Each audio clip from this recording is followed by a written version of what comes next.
Thank you for joining us for this special extended edition of the Fabricator of the Year Award presentation. This is a full-length interview between Dan Davis and Colin Cosgrove, only available on the bonus contents library.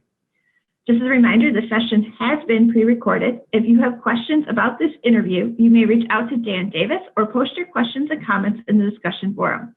At this time, I'm pleased to introduce Dan Davis, Editor-in-Chief of The Fabricator, and Colin Cosgrove with Laystrom Manufacturing. With that, I'll turn it over to Dan and Colin. Hello, everyone. Thanks for joining us. I'd like to welcome Colin Cosgrove, President of Laystrom Manufacturing in Chicago. Laystrom Manufacturing is the winner of our 2021 Industry Award. Laystrom has done an outstanding job, even in the face of 2020, of moving forward with their production and manufacturing. One of the things that stands out is that they're recently recognized by the folks at MHub, as the Digital Manufacturing Institute in Chicago, as being their small to medium-sized manufacturer of the year. That caught our attention, and in talking with them, you kind of understand why they would stand out amongst their peers in the U.S. when it comes to metal fabricating. The February cover story gave you a taste of what they're up to and what makes them special. But we're going to chat with Colin right now to kind of give a first-person point of view about what makes Laystrom stand out from their competition. And I guess first question for you, Colin, is, we talked about culture, and in fact, the title of the story was "Culture Trumps All" at Laystrom Manufacturing. Where did you pick up in your manufacturing background that culture meant that much to the success of an organization? Man, that's a good question. Well, so I don't know that I've got a great answer to it, but what I would say is the culture. It's not like I came in here and had to do some sort of big turnaround of culture. There was a culture, already here of people that were, broadly speaking, supportive of each other and felt like that integrity mattered and character mattered and those sorts of things. And that goes back to Bob Laystrom and to the Laystrom, the organization. For myself, I've been around a number of different manufacturing companies in the Chicago area, and to some extent, saw things I liked and saw things I didn't like in different places. And I certainly have a bias, and Jeff Deck, who's the plant manager here, we work very, very closely together, and sort of both have a bias towards an environment where people can grow and succeed and really treat it as this place where, we all know this, we spend more hours here at work than we typically do with our families or sleeping or anything else. And, we sort of have to respect that and just treat that with a little bit of reverence, and in focusing on people first and saying, okay, well, how do you have a place where people want to show up every day after day, routinely, and feel like they are valued and they contribute for every part of the organization? And we're far from perfect at doing that, but it is something we try to keep in mind and keep in top of mind, really. So that just seemed like that sort of philosophy just seemed like a good place to start, with just treating people with respect and expecting that if we start there and we start with integrity and we start with safety, then we can start building on those tenets. And if we do that, then as a group together, as a team together, we'll find ways of developing the culture in what seems like a productive direction. You seem like you've been able to get that buy-in from your employees. I remember, one of the things, particularly when it comes to safety, if you talk to enough organizations that have experienced success keeping people out of harm's way, it's all about commitment to not only the programs that allow that to happen, but repetition over and over again, never letting anyone off the hook. Does that work for Laystrom, and what else do you do to kind of ensure that employees believe it instead of just hearing it? Yeah, it's definitely a Carl Ripken kind of thing, right? It's show up day after day, again and again and again. I'm not sure is much more important in safety than that. I mean, you got to commit to doing it, but then just make it routine. And so we always had a good safety record here, going back over the years. We got an opportunity about 4 or 5 years ago. I'll lose track of the exact time frame, to really kind of set a new goal for ourselves. We came across a plaque in the warehouse that hadn't been looked at in a while, and it said 889 days was the previous record with no lost time. We're like, you know what, let's just use it. So we did this combination of continuing to focus day after day after day on the nuts and bolts, the blocking and tackling, whatever, you know, sort of perspective you want to look at, just and then set a goal. And you know, those two things together are pretty powerful. If you do the daily activities you need to do, but you have a big goal in mind, then you combine the two and you communicate a lot. And that's one of the things we do. We communicate a lot, starting meetings, and we have a huddle that we do with every employee every week. And they're brief meetings, but we talk about safety in them all the time. And we look at that plaque. It's downstairs right now. I believe it's got, you know, as of today, 561 days on it. So this was a target we set out there, and we had a little bit of fun with it, where we set a goal for lobster for everybody in the building if we beat that goal of 890 days or 889 days. It was an internal joke about somebody getting lobster 10 years ago at a dinner, and it was just one of those things that happens in an organization. And you know, that just created a little bit of spark, a little bit of interest. And then we just did it. You show up and you do the work every day, and you communicate about when something might go sideways or go wrong, and you communicate about efforts to make things better. Jeff has done great work with involving everybody in the organization. You know, we've had these safety committee meetings going back 20 years, and monthly meetings, and they're useful and they're productive. But then Jeff elevated those to include every single person in the organization to make sure their voice was heard. So if somebody said, hey, there's a light fixture broken over here, or whatever little detail, you better be sure that got fixed. You know, so that people understood, everybody across the board, that their voice was heard. And so that carried through, and everybody here did the work. I mean, you know, it wasn't me, right? I've got the easy part. I'm typing on the keyboard.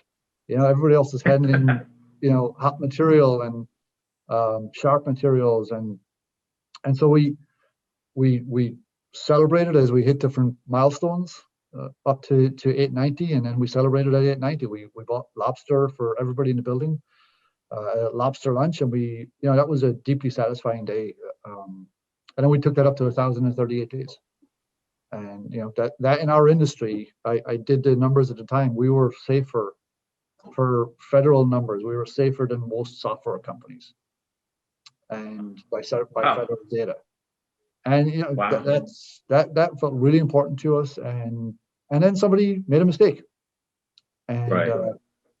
You know, I think I told you that, you know, when that happened, that was not a moment for anyone to be upset or annoyed or go, right, oh man, we've lost it. No, that wasn't a moment to be grateful and thankful and appreciative, because right. I never. It's not that I didn't think that we'd hit the number, you know, when we put that 890 out there.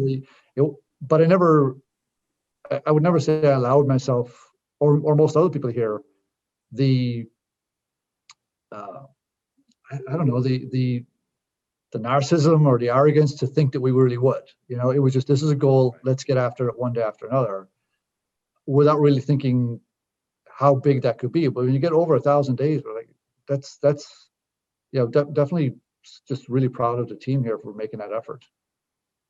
Yeah, and you're in the midst of another streak, correct? Yeah, so that you know, once we you know, that streak ended, we said, look, okay, let's reset, start over. And so now we're back up to 560 days. And by the time this airs, it'll be 590 something days, I imagine. So, you know, we're gonna keep building on it. Yeah. And you know, so much of the story with Laystrom was about the folks who work there. And you know, I know that Laystrom and yourself have interest in workforce development, not only with partners in the city of Chicago, but also internally. And that was kind of the interesting thing in speaking with people. You know, they have a path.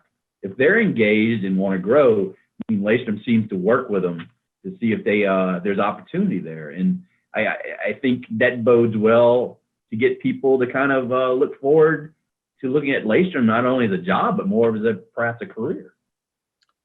Yeah, I mean, I hope that when people are working here, they can look at it as not the career. You know, this is not 1950s company man type stuff anymore, Right. where you're going to sit in the same job for 30 years. Although we have some people here who have been here for 40 plus years. But for people coming in, you know, younger, if you will, or really any age, who are looking at just talk about 10-year timeframes. You know, not just a 1 or 2 years or even 3 or 4 years, learn something, move on. If you can think about those in 10-year timeframes, then most people are going to want to learn. They're going to want to take on new opportunities and responsibilities. And if we can navigate that path together, then it's going to be better for the company, better for the employee, better for the employee's peers.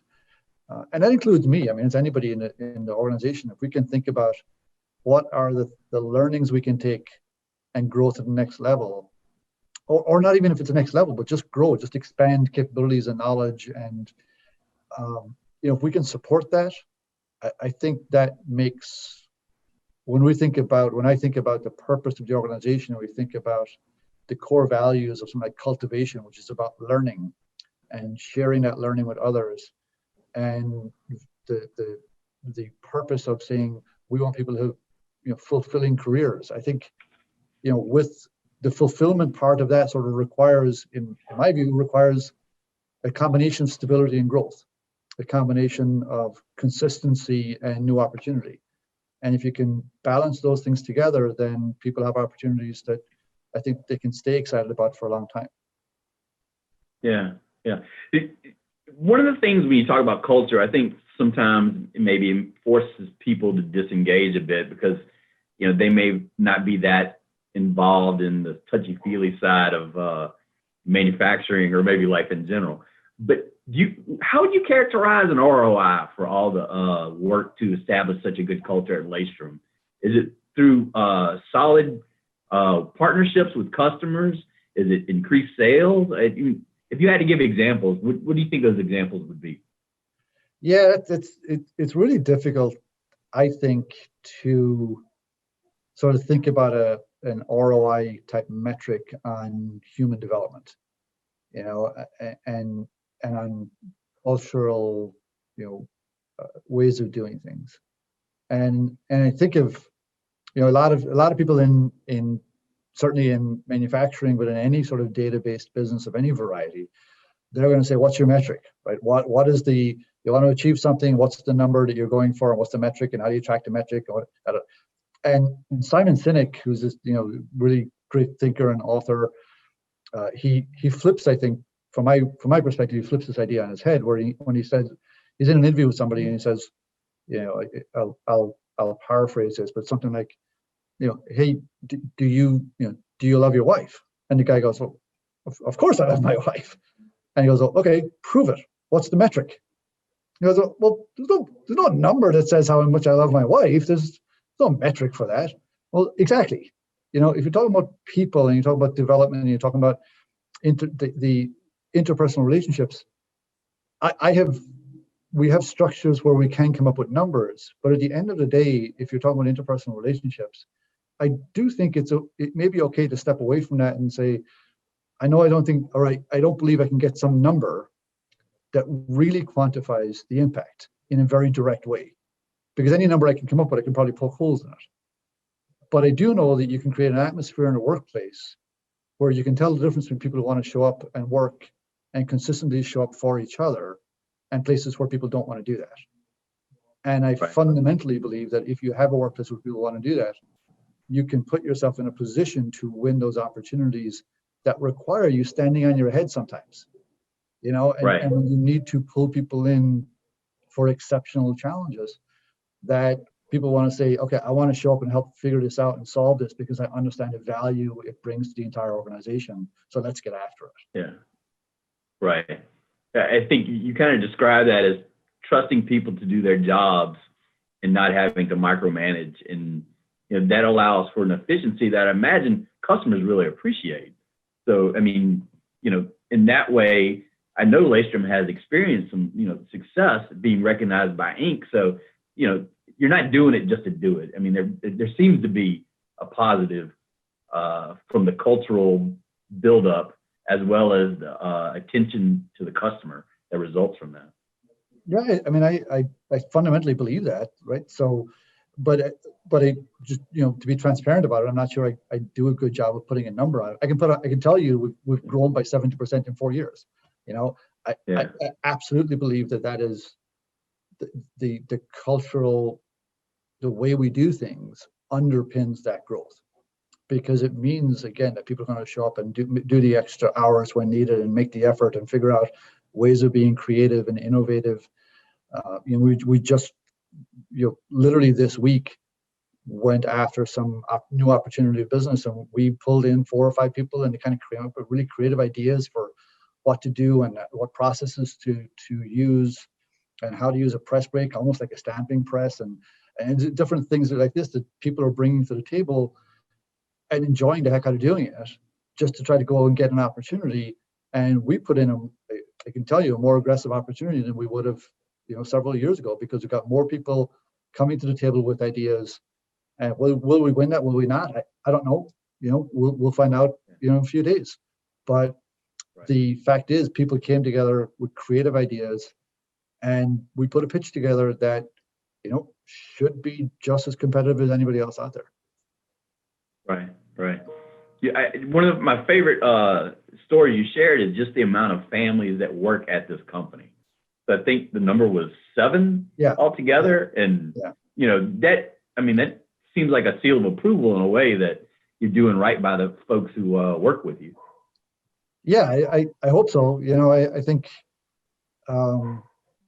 that was just a realization that came to me, and we knew we had a few, and then all of a sudden it was 7, and when one guy's mom shows up to work because he recommended the place, I'm like, okay, if you're bringing your mom to work here, you may bring your brother or something, but you guys fight every now and then. But if you're bringing your mom to work here, you better believe in what you're doing, And I thought that was pretty cool. But we've got people here we've got 3 generations of one family, and it's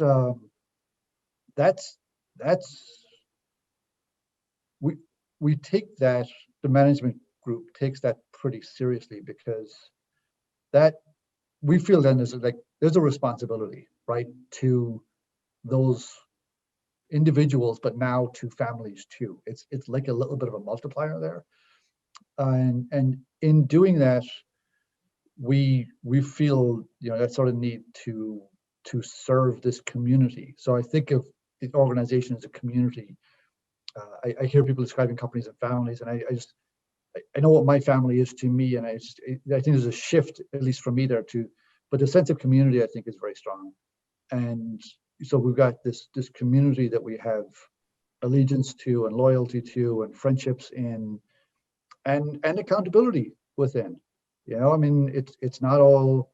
It doesn't mean we're always going to giving each other fist bumps and saying good job and everything. It's holding people to account, and I can tell you that one family member from some years ago, in one of these groups where there's still 3 family members here, there was 4.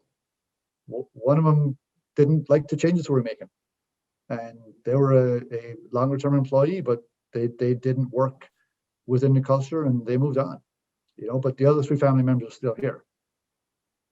So the accountability has to be there, because if there isn't the accountability and the respect components of the relationships within communities, then the community falls apart.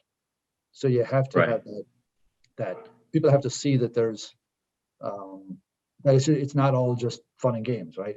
We are here to produce things and make things and do things in interesting, make products and serve customers' needs in interesting and hopefully innovative ways.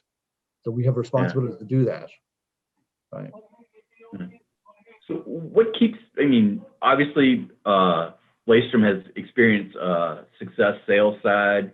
You're proud, you have families working there. It seems to be a strong company culture. What keeps you up at night? What are some of the challenges that the company has up against it in the coming months?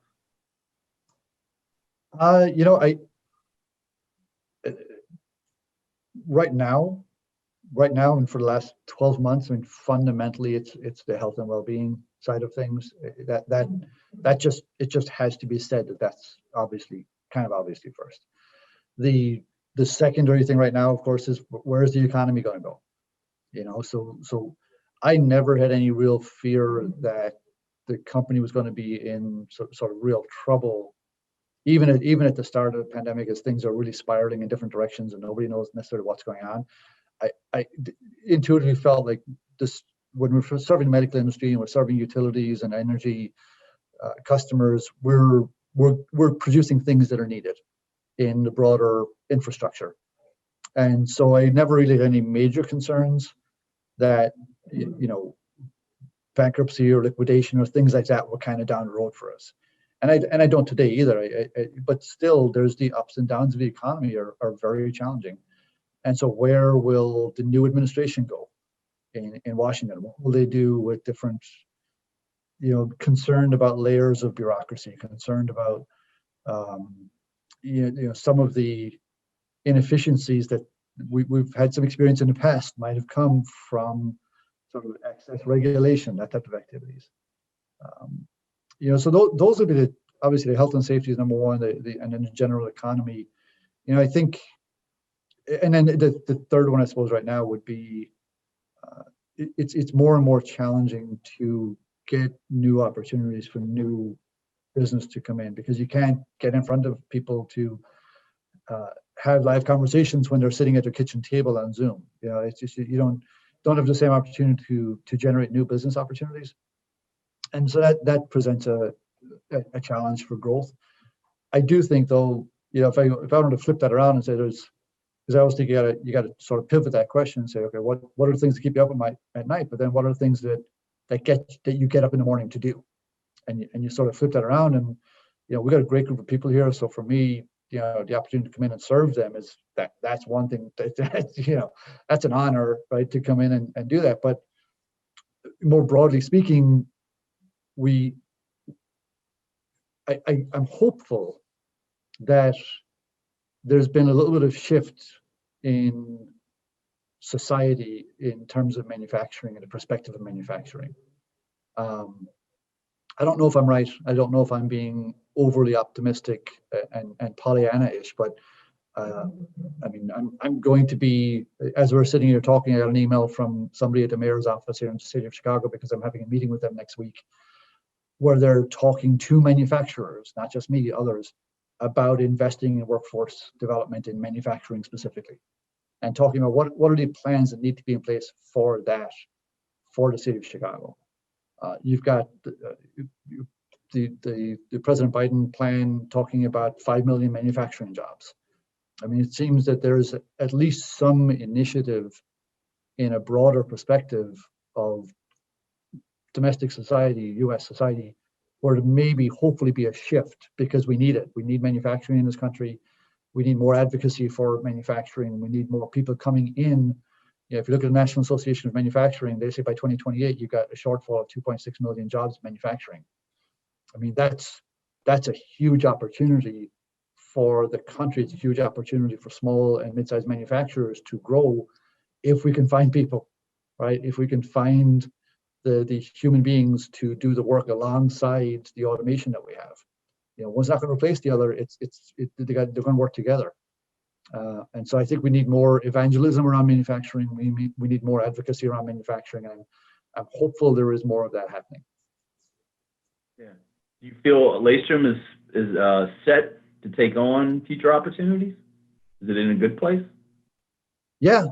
We've got again, fundamentally, start with people. We've got a great team of people who continue to grow and day after day show up and do the work and look at longer term objectives and think about growth opportunities for themselves. And we look at, again, growth opportunities for the business, somewhat limited because of just the challenge of this particular moment, but that will pass and there will be more demand. So I think we're in a good position to grow. We just cleared out a bunch of space in our facility with divesting ourselves of our stamping department. So we literally have physical space We have machine capacity. We just bought 2 more press brakes. So we've got machine capacity coming online, as well as having some already here. So collaborative robot that's coming on, and so I think we've got good people, we've got good equipment. We're central to the US. We can reach a lot of different markets. So I think we've got a bright future that we're going to continue to build towards. Great. Well, thanks so much for your time, and congratulations on winning the industry award. We appreciate not only what you do for your folks, but also for the industry in general. Hey, Congratulations. Thank you. I appreciate it. I mean, I think I've said to others, I've been reading the Fabricator for, I don't know, 20 years. Whatever it's been a long time. And so to get this, there's a lot of smiles on people's faces around here this week, talking about, because a lot of people here have been reading Fabricator a long time, and to see, our images within that publication on the front cover is, a lot of people here are just honored, really honored by that, and so I deeply appreciate it. Thank you. That's awesome. And we welcome other fabricators to reach out to us. We'd love to have you share your stories, and maybe one can be industry award winner as well in future years. So thanks, Colin. Thanks, Dan.